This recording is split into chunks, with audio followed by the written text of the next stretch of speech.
Friends, रेनी academy में आपका स्वागत है। दोस्तों, आज का जो हमारा टॉपिक है क्या है? दलित आत्मकथा। क्या है? दलित आत्मकथा है। आज हम दलित आत्मकथा को टिक के माध्यम से याद करेंगे, क्योंकि ये जो दलित आत्मकथा है, ये एग्जाम में बहुत पूछी जाती हैं, लेकिन हमें दिक्कत होती है, हम समझ नहीं पाते कि कौन सी आत्मकथा किस आत्मकथाकार की है। आज हम देखना उसी को अभी 2 मिनट में याद कर लेंगे कि कौन सी आत्मकथा किस आत्मकथाकार की है। पहला कौन सा है? पहले हम जान लेते हैं कि पहली अगर दलित आत्मकथा पूछे तो किसे माना जाता है, तो वो है अपने अपने पिंजरे। 1995 में अपने अपने पिंजरे कितने भाग है? 2। और इसी को क्या कहा जाता है? पहली दलित आत्मकथा कहा जाता है। किसकी है ये? मोहनदास नैमिषारण्य की। अब आपको याद करना है कि मोहनदास नैमिषारण्य की अपने अपने पिंजरे जो आत्मकथा कैसे याद करेंगे। यहाँ देख रहे हैं कि मोहनदास कहते हैं ना कि पता नहीं कौन सी मोहिनी मंत्र पारा उसने कि मुझे अपने बस में कर लिया, मतलब अपने पिंजरे में कर लिया। तो यहीं से याद कर लेते हैं मोहनदास। मैंने ऐसे ही याद कर लिया था। मोहिनी मंत्र, मोहिनी जो मंत्र होता है वो मार के क्या कर लेते हैं? अपने अपने पिंजरे में उसे बंद कर लेते हैं। मोहनदास नैमिषारण्य की कौन सी रचना है? अपने अपने पिंजरे। 1995 जो सन है सबका नहीं याद करना है, लेकिन जो इम्पोर्टेंट होता है उसको हम याद कर लेंगे। और अगर पूछे कितने भागों में, ये 2 भागों में है। कितने भागों में है? ये 2 भागों में है। इसके बाद है हमारा ओम प्रकाश वाल्मीकि का जूठन। ओम प्रकाश वाल्मीकि का क्या है? जूठन है। इसको कैसे याद करेंगे? यहाँ देखते हैं वाल्मीकि। आप सभी को पता है कि रामायण के जो रचयिता हैं वो कौन थे? वाल्मीकि थे। पहले वो क्या करते थे? चोरी किया करते थे। उनको राम कहना भी नहीं आ रहा था। वो क्या कह रहे थे? मरा मरा कह रहे थे। तो क्या कर रहे थे? जूठन ही तो खा रहे थे ना। चोरी करके क्या कर रहे थे? जूठन खा रहे थे। तो जूठन अगर पूछे आत्मकथा किसकी है तो हम क्या कहेंगे? ओम प्रकाश वाल्मीकि की है। सिर्फ आप वाल्मीकि भी याद कर लेंगे तब भी आपका क्वेश्चन सही हो जाएगा। जूठन कितने में है? 1997 में है, याद रखिएगा। इसके बाद है कौशल्या वैशंती। कौशल्या वैशंती, आप लोगों को पता होगा जब राम लक्ष्मण और सीता वन चले जाते हैं तो कौशल्या का जीवन कैसा हो जाता है? अभिशाप हो जाता है ना, दोहरा अभिशाप। मतलब उनका ना तो बेटा है उनके साथ, ना ही उनकी बहू है उनके साथ। मतलब उनके साथ क्या होता है? दोहरा अभिशाप उनका जीवन हो जाता है। किसका? कौशल्या वैशंती का जीवन। इसके बाद हमारा है माता प्रसाद। माता प्रसाद का क्या है? झोपड़ी से राजभवन तक। माता प्रसाद का क्या है? झोपड़ी से राजभवन तक। अब इसको कैसे याद करेंगे? माता, जो माता होती हैं वो बहुत ही क्या होता है? उनका जीवन बहुत ही सरल होता है। वो किसी प्रकार का उनको महल नहीं चाहिए, बस एक झोपड़ी रहने के लिए ही मिल जाए वही काफी है। तो माता कहाँ रहती हैं? हमारी जो माताएं होती हैं कहाँ रहना पसंद करती हैं? वो झोपड़ी में रहना पसंद करती, ना कि राजभवन में। माता कहाँ रहना पसंद करती हैं? झोपड़ी में। तो इसलिए माता प्रसाद की कौन सी आत्मकथा हो जाएगी? झोपड़ी से राजभवन तक। इसका समय क्या है? 2002। ये पूछा गया है, आप लोग इसको याद कर लेना। माता कहाँ रहना पसंद करती हैं? झोपड़ी में।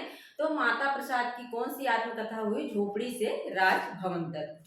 इसके बाद है सूरजपाल सिंह चौहान। इनकी कौन सी रचना है? संतप्त और तिरस्कृत। ये भी पूछी गई है।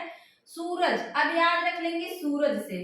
सूरज क्या होता है? संतप्त, तप्त होता रहता है ना। सूरज क्या होता है? सूरज आग का गोला है। कैसा है? आग का गोला है। वो क्या होता रहता है? तप्त होता रहता है, क्योंकि उसका जीवन कैसा है? तिरस्कृत है। क्योंकि उसका जीवन तिरस्कृत है। कोई जल रहा है तो उसका जीवन तिरस्कृत ही होगा ना। तो सूरज कैसा है? तप्त हो रहा है और वो तिरस्कृत है। मतलब सूरजपाल सिंह चौहान की कौन सी रचना हुई? संतप्त और तिरस्कृत। इसके बाद है शिवराज सिंह बेचैन। यहाँ से हम बेचैन निकालेंगे। कौन सी रचना है? इनकी 2 आत्मकथा है। बेवक्त गुजर गया माली और मेरा बचपन मेरे कंधों पर।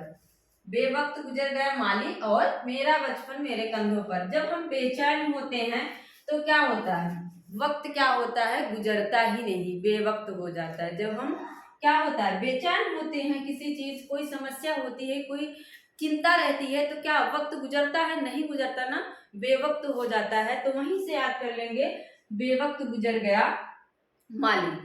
इसके बाद मेरा बचपन मेरे कंधों पर, मतलब जब हमारे कंधों पर जिम्मेदारियां आ जाती हैं तो क्या होता है, बहुत बेचैनी होती है, हम बेचैन रहते हैं। तो कंधे पर जब जिम्मेदारी आ जाए तो हम बेचैन रहते हैं।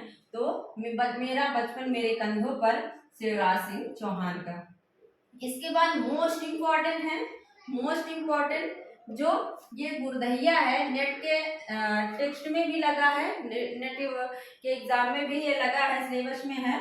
तो तुलसी राम का क्या है, मुर्दहिया और मणिकर्णिका, मुर्दहिया और मणिकर्णिका।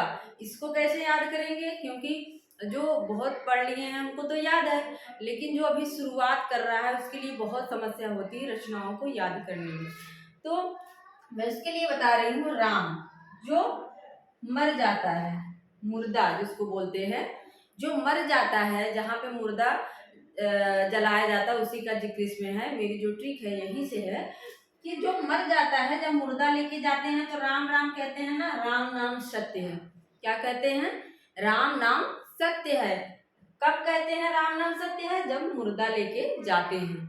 और कहाँ लेके जाते हैं, मणिकर्णिका घाट पे उसको जला देते हैं। कहाँ जलाते हैं मुर्दे को, मणिकर्णिका घाट पे जलाते हैं।